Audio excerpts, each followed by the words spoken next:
Ladies and gentlemen, boys and girls, pricks of all ages, welcome to the 21st episode of Tales from the Prick podcast. This one is very special. I've been on a 1 year hiatus, but now I'm starting again. And I have with me a very special guest because I've had the father and now I have the son. Ladies and gentlemen, Jack fucking Harrop. Welcome to the podcast. How's it going? You all right? It's going well because I have you right here now. We have some really spicy things to discuss, and I can't wait. What do we call the podcast? What's it called again? It's called Tales from the Prick because I haven't lived in the 80s, but I love Tales from the Crypt, and I am a prick. So that's it. That's why the podcast is called like that. Yes, So, hoping that this fucking recording program won't betray us again, because this is the second time we're trying to record this. Let's start with the first question. It's the same as before. How did you start with professional wrestling? Start again. There's never been a time I can't go to one time in my life where I can say I've never had professional wrestling. I've never been around it. But sometimes I think, would my life would it have been different if I didn't have a wrestler as a dad? Obviously I wouldn't have been in on the job and stuff like that. You know what I mean? But it's crazy. Like I can't say that pinpoint this is when I watched pro wrestling, because it's always, I had my second birthday in a professional wrestling ring. I mean, it's always been there. So it's basically a religion in your family. You are the second one. And say so much. Funny enough, I was talking today with my cousin. He was saying, he said my dad was talking about all the old world of sport, and my dad, obviously his brother, the two brothers, he sat down with my granddad and watched World of Sport. So it's generations. Do you know what I mean? It's always really been there. It's always been about the great sport, the sacred sport of professional wrestling. But actually, one thing that I'm curious about is you are just doing. You're not just doing deathmatch, because you also do let's call it standard professional wrestling. But the point is, what was the thing that made you into some dangerous environment, also known as deathmatch wrestling? You know, it's all I've known. I can't say no. It's all I've known. I remember in Essen, Germany, it's literally like, other than the one PW stuff. Obviously, the one PW stuff my dad did was pushing boundaries, but I wouldn't say it was deathmatch stuff. No. Time I'd ever seen my dad do a deathmatch, it was in WXWS in Germany, and it was fans bring the weapons, and they literally crazy Germans. They had bananas in pajamas wrapped in barbed wire, and would have like Joe Legend pulled me off the balcony. I wanted to go and see my dad. I was wanted to be on the balcony to see it all. Maybe got a glimpse for a couple of minutes, and Joe Legend was like, "No way, he's not seeing this." Come back and pulled me back. So that was really the only time. Don't get me wrong, on tapes, tapes laying around and things like that. Of course, I'd seen that on tapes doing death matches, but that was the only ever time I'd actually seen him do a death match when I could say I was a kid. You know what I mean? But it's always been around. Do you know what I mean? It's always been there, and fortunately, it's always been about violence. In other words, pure violence. And that's it is what it is.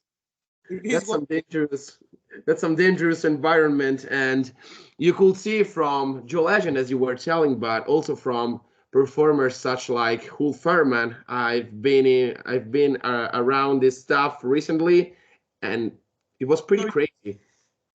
Yeah, I wrestled on like I say, the one PW Rebirth, if we'll mention it or not, how bad it was. It was good, but obviously sadly ended bad.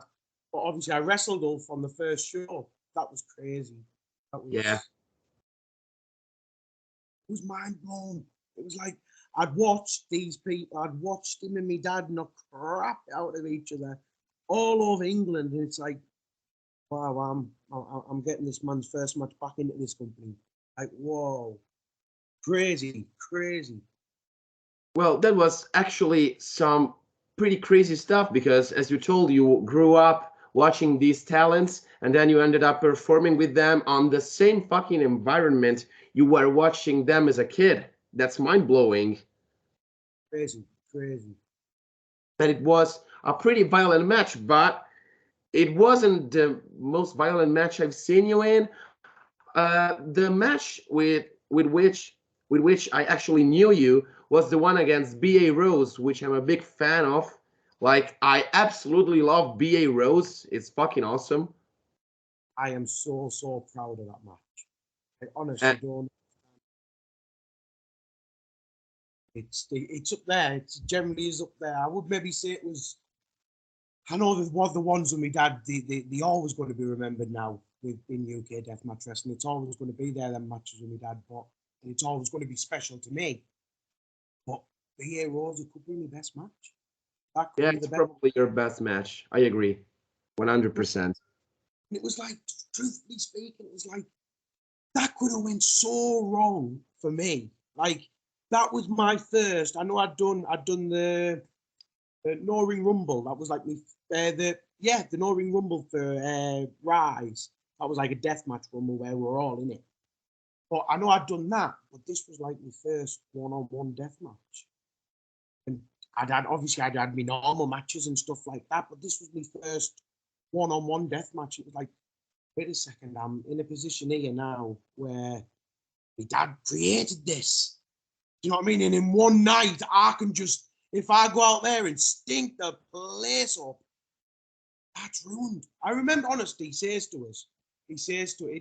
now that he was only having a laugh. I know he was serious. He said to me, we sat in McDonald's before, and he said to us, if you go out there and embarrass me tonight, I'll never speak to you again. Oh my God. That's no thing, that's a shoot. That was the words he said to us. Now he says, I was only working myself, I was only joking. But he doesn't understand how much them words pushed me to go out there on a card full of imports and go and have the match of the year anyways. Do you know what I mean? You don't understand how much them words, what he said, pushed us. But he could have, do you know what I mean? It could have went with me, with that match, it could have went either way. Could have, and thankfully, it didn't. Thankfully, it paid off. Yeah, it was basically like you can go there and perform the level I did, or it's not, or it's a nana. Like, just don't do it fucking again. Just don't do it. Do you know what I mean? I'm thankful that now I'm like, this is coming up like my third year in the job now, and I've this like 3 years. I've done some fantastic things so far. Do you know what I mean? Them things wouldn't have happened. I know for a fine fact now, me and you sat here talking, it wouldn't be happening if I stunk the place up with that BA Rose. Not have happened. And that's a fact.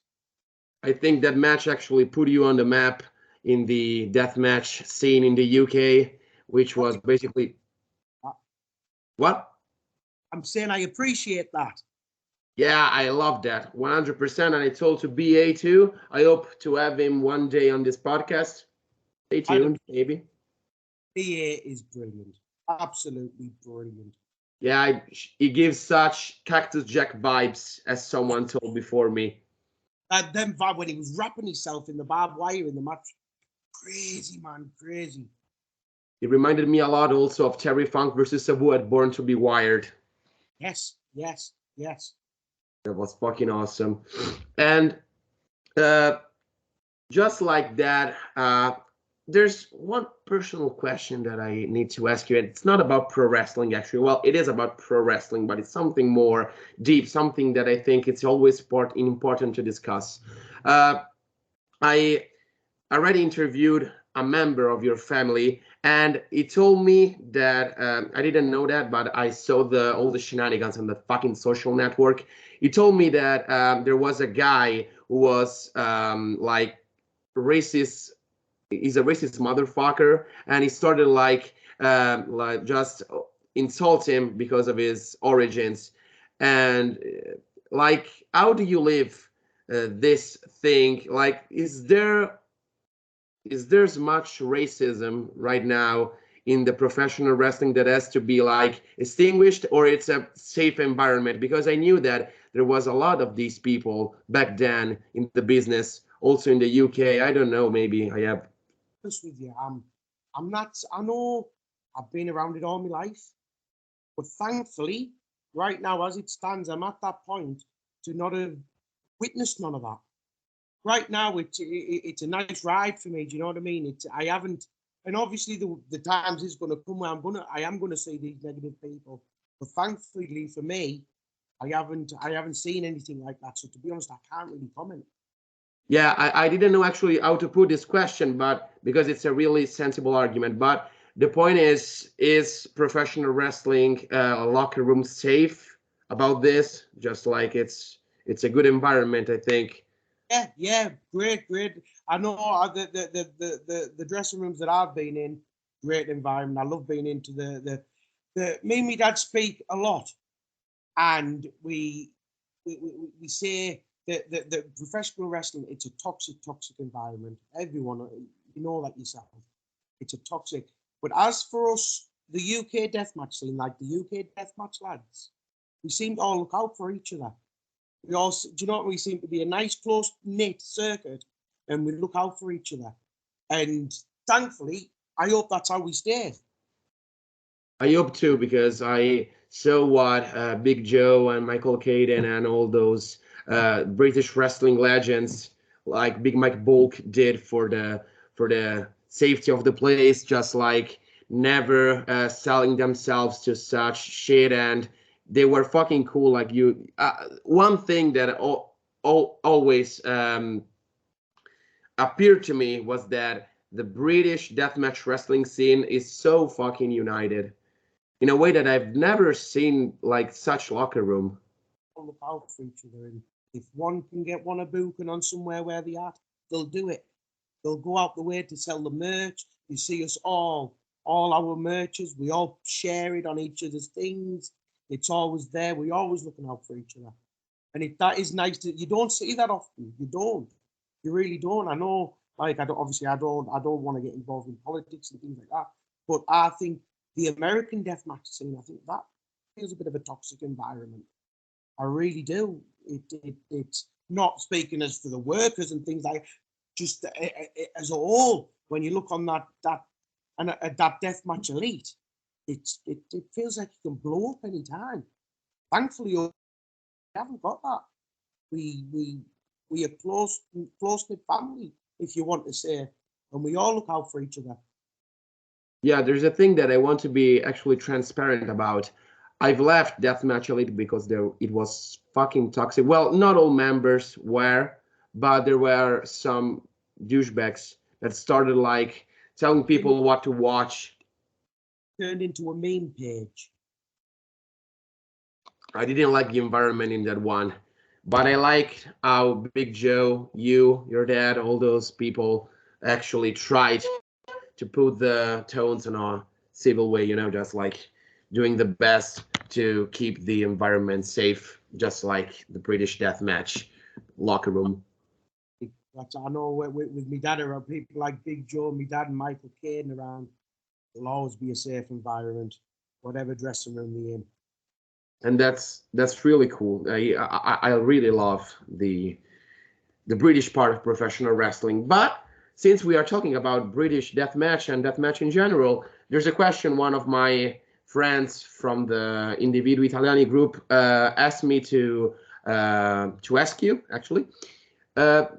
Who is your favorite deathmatch wrestler of all time, and who do you think is the best right now? Actually, the question was, who is your dream opponent, not who's your favorite of all time? See, that's the thing with me only being in 2 years. There's lots of matches. I would, if I've got to pick one, I would say Matt Tremont. Matt Tremont is doing great right now. Me and Big Joe hasn't happened. Me and Big Joe would be crazy. You know what I mean? Me and Big, I wrestled him the other week, but that was in a rumble. The 2 times I've been in a match with him, it's been a rumble. So you can't really say. No. So me and Big Joe, is yet to happen. That would be crazy. I'd love to watch it. I thought you actually faced each other in one of games of death, but probably I No, didn't remember. my dad faced him in the first games of death. My Yeah, dad won the first games of death. And I then actually in the second games of death, it was the four-way for the final, but my dad won. put that clip of that match on my hype video for I think Big Joe in the first episode that I did. So my memory is not that good because I actually remembered it. I really, really love Joe. Yeah, I love Joe too. If it wasn't for him, probably there will be no Tales from the Prick. He's been my first guest, always being very supportive. He's a great Just guy.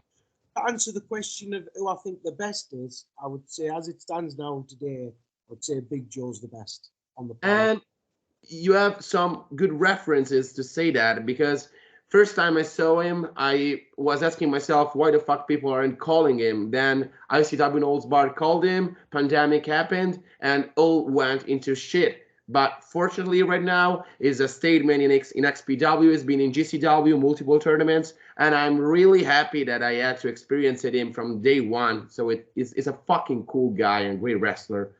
I would say he is the best in the world. Right now, as of today, he's the best in the world, I'd say. Yeah, we love you, Big Joe. We can't wait to watch what's next from you. We're all big fans. But you will say like he's the best and he's your dream opponent right now. I would say, yeah. We'll think that. As for a dream opponent, it's a toss-up from Matt Tremont or Big Joe. But I would say right now, Big Joe's the best in the world. And that's a big statement. I can't wait to see that. I hope it happens. But since we're talking about someone who has faced him and you haven't yet, well, there's another, if I may, personal question that I need to ask you. And so the shenanigans at the Rise Rumble, and it was I don't know, like I was shocked at what I saw after that post that you had on Facebook. He told you that he told you that he didn't want to participate in the Rumble. He didn't want to face you again after what you did to each other in 2 matches, and then he did that. Like, do you have some explanation of that? Of that night, you still know as much as me as I do about that night. We went to that show, and he said, "Son," he said, I'm coming to sell the merch." Obviously he's got the new Iceman shirts. He said, "I'm going to sell the merch. I'm going to enjoy the show, catch up with the lads. It'll be a good night." That was it. Danny O'Doherty came up to him and said, "Isaac, it's not too late to be in the Rumble." You know, "No, Dan, I'm okay. I'll just enjoy the show for me tonight." Next thing you know, I think it was 27-28. He was called as Ice Plane. And that was as true. I did not know anything. So he basically didn't tell you anything before entering the Rumble, and he eliminated you. I don't know. And now he's posting on Facebook saying father and son 3. I was under the impression that me and my dad was done. I was under the impression that me and my dad knew that after that match, and listen, mate, I even asked myself, did we go too far in that second match? I even asked myself, because the blood was gushing. I said to my dad, when obviously I showed you my arm earlier on, I said to my dad in the NA, I said, I never want to do anything like that again. And I meant it. I don't. So I don't know. He's posting on the internet, teaser, and obviously Rise is stirring the pot, wanting a father and son 3. But I don't want to do it, mate. I don't want to do it. So it's Iceman versus Jack Harrop 2 is not happening. 3, sorry. It's not happening. It's not happening at all, like 100%. Not happening. Not happening. He's pushing and pushing and pushing. And listen, I maybe could understand. We've had 2 matches and I've beaten both. But it's like, how far have we got to go? I've nailed him to a ring. I can't even watch the from the second match, the ratchet strap, when Blood spits out of his mouth. I can't even watch it, mate. Can't watch it. Yeah, it was disturbing actually. I saw it like 2 days after. I turn it off at the fireball because I can't watch it. How far? What else are we supposed to do? I don't know, No. man. Probably it's the best thing that chapter 3 is not gonna happen because it's I don't know what will happen. Like I think you still love your dad and you wouldn't do such things to him. I know all this started. All of this started was at the beginning. We're going back. That's what I mean. It's 2 years. 2 years in the making. Do you know what I mean? It started at the BA Rose match when he should throw the towel in. This all started by saying that my dad didn't really want me to succeed. My dad was a bad dad. I admit I was maybe wrong. I was wrong. I admit it. I was wrong. I've got a brilliant dad. You know what I mean? I've got a fantastic dad. But I don't want to do that to my dad again. You know what I mean? I don't want to do it. And I don't think I should be made to do something I don't want to do. I don't know what the role was about. I don't know. I haven't got a clue, and I don't know what my dad's going through right now. But it's not happening, mate. Sorry, but it's not happening. And I know people's going to be let down by that. People are going to be let down by that because it is a big thing. We've kept fans interested for 2 years. That takes some doing. 2 people for 2 years. We've kept a big fan base entertained and invested to a point that they want a third. But unfortunately, I can understand what you're saying, and I'm 100% agree with that. And I hope Rise Underground is going to, being okay with it too, because it's not going to be good. It's not going to be good for your health and your father's health. I understand it would be good for Rise. I understand that, and maybe my dad's thinking it would be good for him. But do you think he is like under some inferiority complex with you? Yeah, he's got to be judging himself a little bit. And I don't like talking because I love my dad. But he's got to be judging stuff after 2 losses, hasn't he?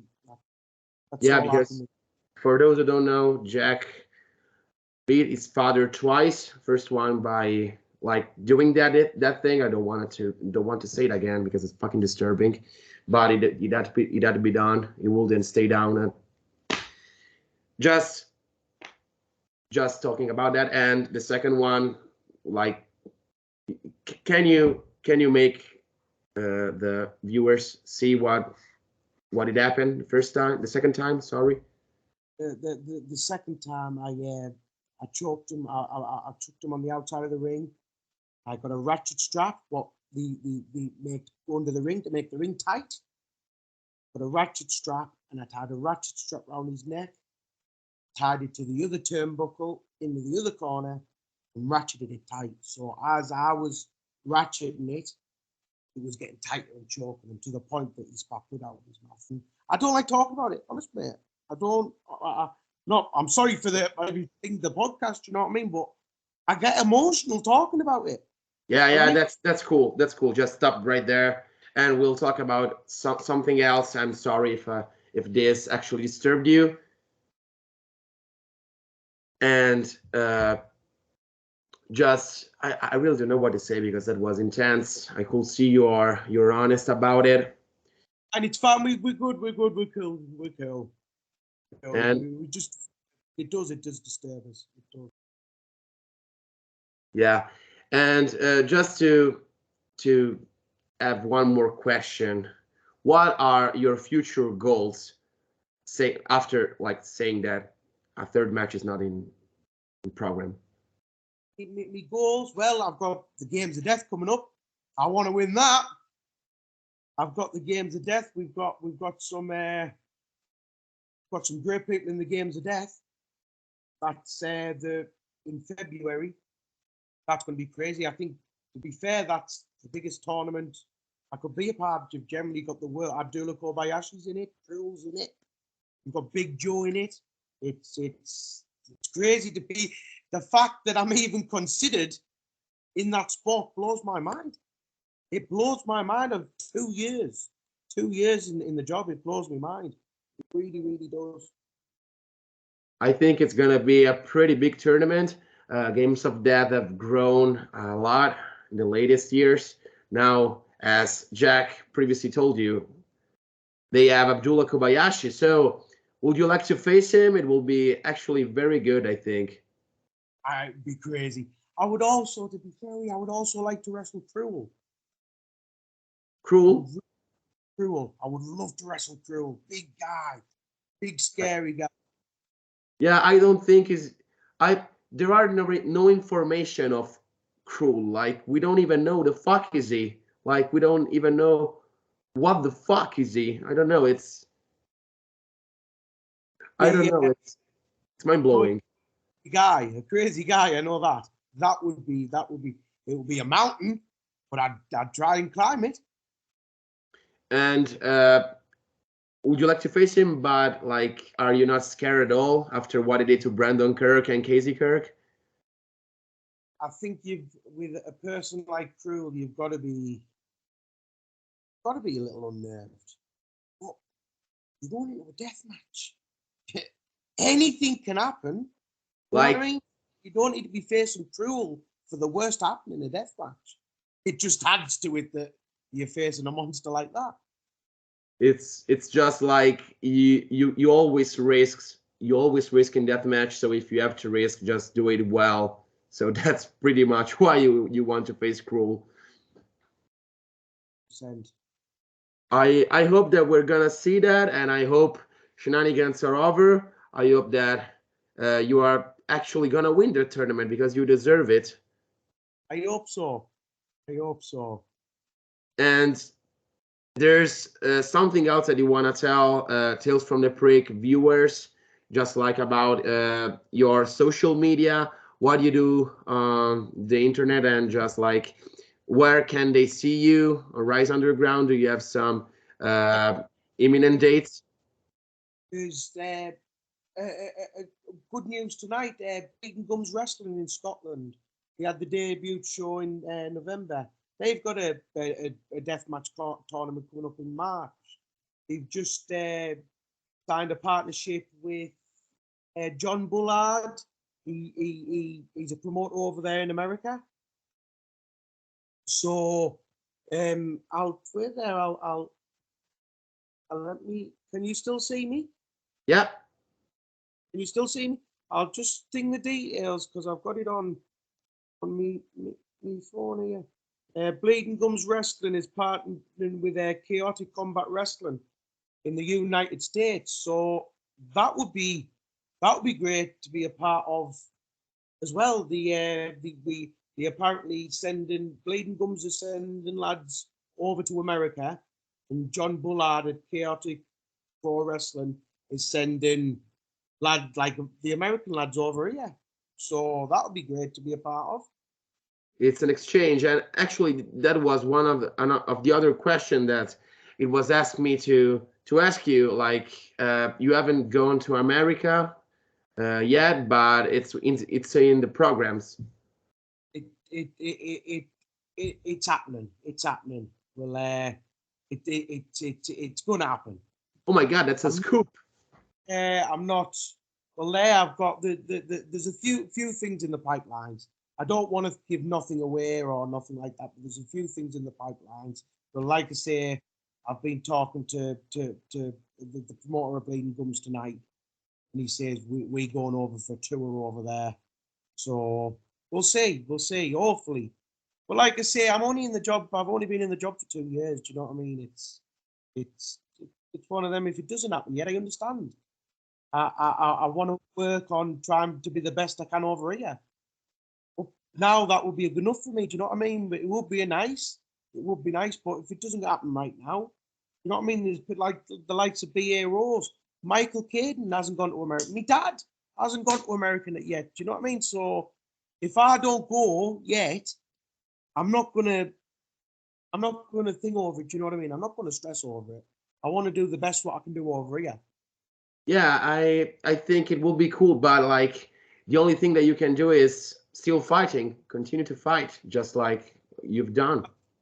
That's all you can do. But no, I've had some discussions about going over, but whether they come off or not, I don't know. But hopefully they will. But if they don't, I'm not. It'll happen. My time will come. My time will come.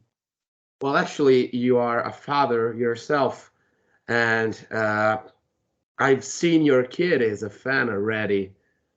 Would you like to see him in the ring one day? My dad always used to say about me, no, I don't want him to do it. That was maybe half the time why I got into it as late as I did for. Because my dad, no, he's not doing it, he's not doing it. But right now, I can understand why you wouldn't want me to do it now, to be honest. That's what I wanted to hear. I can kind of understand why he doesn't want me to do it. So, yeah, no, I don't want him to, no. It's pretty understandable. I tried myself, and my mother was telling me the exact same thing that your father was telling you. So it's dangerous. It's fucking dangerous. Hey, people, get an office job. But it will be awesome to have a third generation wrestler, actually. So as a fan, I understand you, but it will be cool. But I can understand you as a father not wanting it because, like, just watch at what happened first. But never talked about it again. I hope their shenanigans are over. Just concentrate on Games of Death. I truly can't wait. And if there's not gonna be an Iceman versus Jack Harrop 3, at least we hope there's gonna be Abdullah Kobayashi versus Jack Harrop 1 and maybe 2, 3, 4. If they don't die first, I don't know. It's been a pleasure. Thank you very much. Thank you very much. I'm sorry again about that part of the interview. I hope this is being cool as well. And I hope to see you again, maybe one day live. Gonna come over one day or another. I don't give a fuck. And Thank you. It's been a pleasure. It's been a pleasure for me too. If you want to say goodbye to Tales from the Prick fans, this is your time. Bye, everybody.